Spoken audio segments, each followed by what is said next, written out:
Boa noite, estamos iniciando o Passando a Limpo, programa de entrevistas e debate de ideias da Rede Record. Os convidados desta noite são o deputado federal José Carlos Aleluia, que é o líder do PFL na Câmara, e o delegado José Francisco de Castilho Neto e o perito Renato Barbosa da Polícia Federal, que já estão aqui comigo. Este programa foi gravado na última sexta-feira. Delegado Castilho, perito Renato Barbosa, boa noite, obrigado por terem atendido o nosso convite. Os telespectadores devem estar acompanhando essa história de 30 bilhões remetidos para o exterior. Pode ter sido uma remessa legal ou ilegal, o fato é que é dinheiro aparentemente sujo, mandado por meio de uma agência, preponderantemente por meio de uma agência do Banestado do Paraná, em Nova York, da onde esse dinheiro saiu, deu grandes voltas e que está sendo alvo de uma investigação do delegado Castilho. Delegado, como é que começou essa história? Como é que descobriram isso? Essa história começou logo depois da CPI dos precatórios. O procurador da República, Dr. Celso Treis, muito inteligentemente, quebrou o sigilo bancário de todas as CC5 do país e percebeu que o fluxo de dinheiro por aquelas contas era totalmente incondizente com a realidade e a própria característica das contas. Aí começou uma investigação da Polícia Federal, que se arrastou por anos, chamada Operação Macuco, na delegacia de Foz do Iguaçu, da qual eu, 3 ou 4 anos depois de seu início, tive a felicidade de participar dos trabalhos e coordenar a investigação. E baseado no trabalho pericial que já vinha sido realizado pelo Dr. Renato, a gente teve toda a condição de direcionar a investigação e, por sorte, rumamos para o caminho certo, fomos atrás do dinheiro e chegamos em Nova York. O senhor foi para Nova York, mas depois o governo, ainda Fernando Henrique Cardoso, trouxe o senhor de volta. Me trouxeram de volta, Por quê? Exatamente.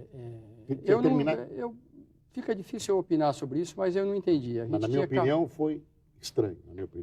A gente tinha acabado de descobrir a ponta de um iceberg, mostrando uma sujeira, que envolvia a alta cúpula do governo brasileiro. Isso, a administração sabia. Alta cúpula do governo? Do governo. Tinham nomes de políticos, nomes relevantes. Nós descobrimos isso em... Do governo ou ligados ao governo? Parlamentares, pessoas da cúpula da política, do poder, pessoas com alta influência dentro do governo, ligado ao governo, etc. Esses nomes estão disponíveis para os telespectadores? Não. Isso corre em segredo de justiça, nós nunca falamos, jamais iremos falar antes do final do inquérito. Já segredo de justiça decretado a esse respeito? Sim, segredo de justiça foi decretado no início dos inquéritos. E, muito estranhamente, eu fui afastado das investigações logo depois que a gente retornou dos Estados Unidos. Essa viagem se deu em janeiro de 2002. Então, o governo já sabia dessa investigação, do tamanho dela. Mas depois o senhor foi mandado pelo governo Lula e novamente trazido para o Brasil. Eu avisei que a gente estávamos no ápice da investigação. E foi alegado falta de dinheiro, eu não quero questionar e nem quero estabelecer crítica. Só que a gente estávamos no ápice e estamos no ápice. A confiança das autoridades americanas foram alcançadas. O sigilo bancário dentro de Nova York foi afastado como nunca antes imaginado. O senhor obteve, por que auxílio das autoridades americanas? O governo pediu ou o senhor conhecia alguém? Como é que aconteceu isso? Isso aconteceu de forma muito espontânea, mostrando o trabalho, a força da investigação, o volume de dinheiro que tinha passado por lá. Os americanos ficaram abismados e confiando no trabalho da Polícia Federal Brasileira, a qual eu represento juntamente com o perito Renato, Dr. Renato. Ganhamos a confiança de alguns setores do sistema financeiro americano, do Banco Central, do órgão controlador da moeda, do FBI, do Ministério Público Federal e principalmente do Ministério Público Distrital americano, o qual se empolgou e fomentou uma investigação própria lá, que hoje está em andamento. Inclusive, eu tenho recebido telefonemas deles e eles estão perguntando por que a equipe não está mais lá. Agora, o Senado ia fazer uma CPI, resolveu não fazer. Parece que a Câmara dos Deputados também ia fazer uma CPI. Nas últimas horas, nesta sexta-feira, nós estamos informados que provavelmente irá recuar. Qual seria a importância de uma CPI? Olha, como técnico, fica difícil eu opinar no campo político. Mas, obviamente, falando como cidadão, uma CPI é muito importante. Porque nós estamos sabendo que estamos lidando com pessoas poderosíssimas e dentro das pessoas que estão no poder até hoje, ou que estão ou que estiveram, que interferem na política brasileira. Então é difícil se imaginar que a Polícia Federal, ligada ao Executivo do jeito que quer, terá a autonomia necessária para fazer esse tipo de investigação.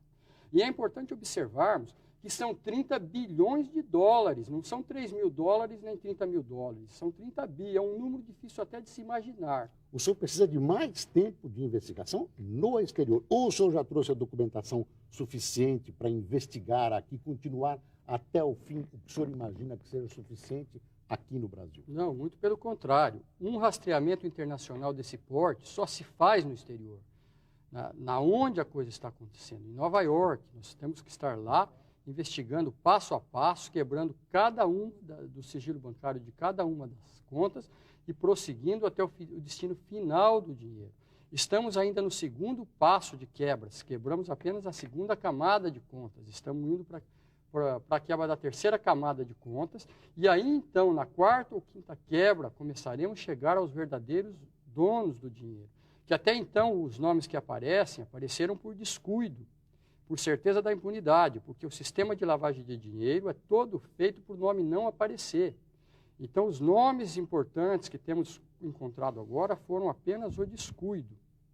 Precisaremos avançar mais 1, 2, 3 passos no rastreamento internacional. O descuido dos responsáveis dos responsáveis pelo sistema. Com a certeza da impunidade, eles, depois de um tempo, passado 1 ano, 2 anos, 3 anos, bilhões de dólares sendo evadidos, sem à luz do dia, sem que ninguém tomasse providência nenhuma, a pessoa abre a guarda, o criminoso abre a guarda e começa a cometer erros.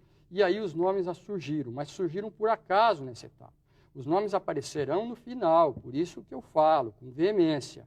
Essa investigação tem que caminhar até o fim, até a última conta. Aí sim teremos o que eu vou chamar de mapa da corrupção brasileira. E a oportunidade única da gente quebrar esse sistema de corrupção que perdura 500 anos, já desde a chegada dos primeiros segregados portugueses no Brasil. Delegado, eu vou pedir uma licença para o senhor, vou fazer o intervalo, nós voltamos para continuar com o delegado Castilho e com o perito Renato Barbosa, já já.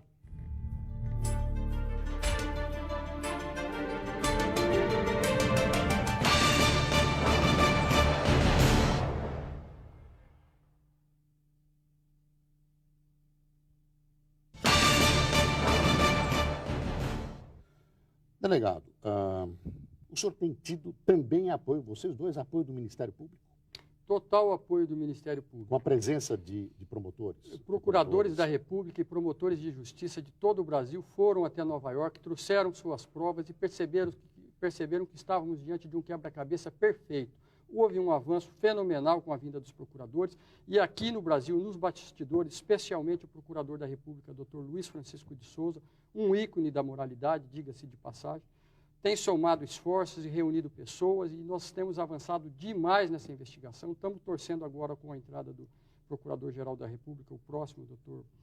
Cláudio Fonteles, e acredito que nós estaremos muito seguros com a parceria do Ministério Público. Estamos produzindo uma prova criminal irrefutável para ser usada pelo Ministério Público. Se não houver CPI, a investigação da polícia continua. O senhor acredita que o senhor volta para Nova York? Me parece que não. Olha, eu acredito na nossa capacidade de trabalho, eu acredito que o pessoal já entendeu a grandeza de tudo que foi praticado, do know-how que as suas chefias pensam assim, será? Eu gostaria de não me manifestar sobre esse detalhe. Mas o senhor gostaria de voltar? Eu quero acabar essa investigação. Eu tenho como acabar, juntamente com o doutor Renato, nós temos como fazer esse mapeamento, esse mapa da corrupção até o fim. Me deem uma chance. Dá para recambiar esse dinheiro e localizar exatamente quem são os donos dessas contas? É factível isso? É uma pergunta muito interessante. Dinheiro é difícil de você localizar, porque ele é fluido. Mas o mais importante dessa história é exatamente isso. Não é importante o retorno desse dinheiro, porque 30 bilhões roubaram nesse período e continuarão roubando, e já estavam roubando antes de eu nascer. O importante neste caso é sabermos que estamos diante de uma possibilidade única de fazermos uma prova cabal contra essa banda podre da política nacional e banda podre do empresariado, para o expurgo dessa turma do cenário político nacional e para que não se roube mais. Então, se não recuperarmos esses 30 bilhões, pouca diferença faz. Entendeu? É a chance única que nós temos de fazer uma prova cabal e irrefutável. Aí o Ministério Público terá todo o prazo prescricional, que sobe além dos 10 anos, para processar e condenar essa turma.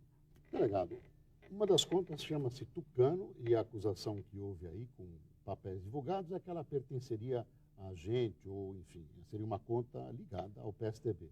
E eu me imagino na seguinte situação. São pessoas inteligentes, até que estão fazendo uma manobra esperta.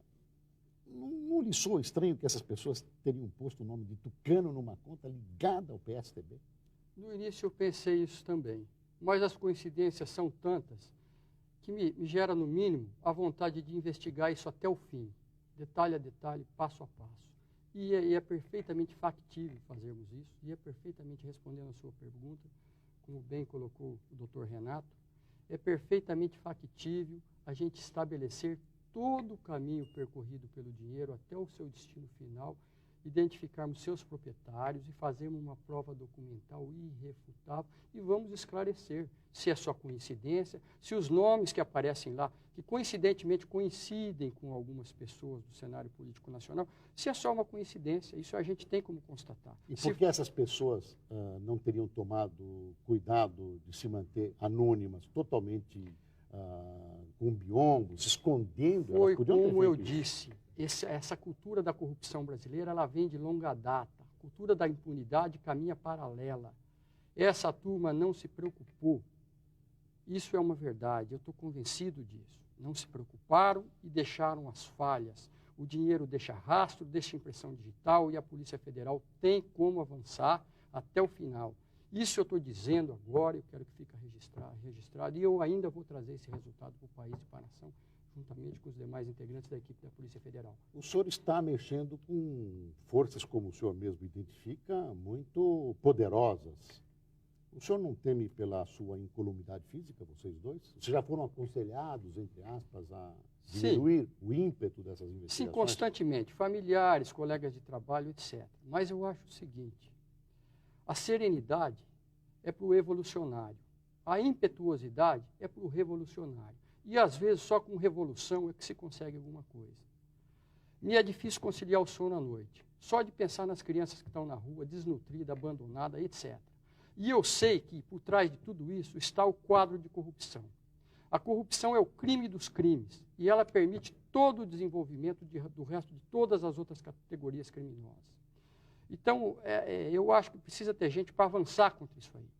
E eu estou a fim de fazer a investigação como técnico, percebi que ela é viável, a sociedade brasileira, a opinião pública está enxergando isso, e agora é hora de fazermos isso. O governo americano tinha reclamado do senhor? Olha, isso é um absurdo. Foi uma carta que veio do governo americano, uma carta técnica que está sendo explorada politicamente para me descredenciar. É tipo daquele assassinato moral, que eu também não entendo por quê, contra a pessoa. Autoridades e autoridades americanas têm elogiado o trabalho da Polícia Brasileira, inclusive os representantes do Ministério Público de Nova York estão indignados, perguntando cadê a equipe de brasileiro que veio aqui, tanto avançou na investigação e foi embora de repente e não voltaram mais. O senhor já foi ameaçado, delegado? Algumas vezes, algumas vezes. Nesse caso? Por exemplo, na presença das procuradoras, duas procuradoras, a doutora Valquíria, a doutora Raquel, o doutor Renato, o cônsul-geral do Brasil em Nova York falou que esteve no Brasil e que minha cabeça estaria a prêmio. É um absurdo. É um absurdo. Na frente disse isso pessoalmente, na frente das duas procuradoras, a sua cabeça está a prêmio, doutor. Falei, obrigado pela informação. Eu vou tomar um pouco mais de cuidado. Delegado, eu desejo boa sorte para o senhor, peço que vocês dois tomem cuidado, eu acho que nesse momento o país precisa do trabalho dos senhores, cumprimento pela coragem, pelo trabalho técnico profundo e pelos objetivos nobres que esse trabalho encerra. Eu só posso dizer que vocês estão nos meus melhores pensamentos. Eu acho que há uma torcida da população para que o trabalho dos senhores seja coroado de êxito. Queria agradecer a presença corajosa de vocês. Muito obrigado. Muito obrigado. Muito obrigado.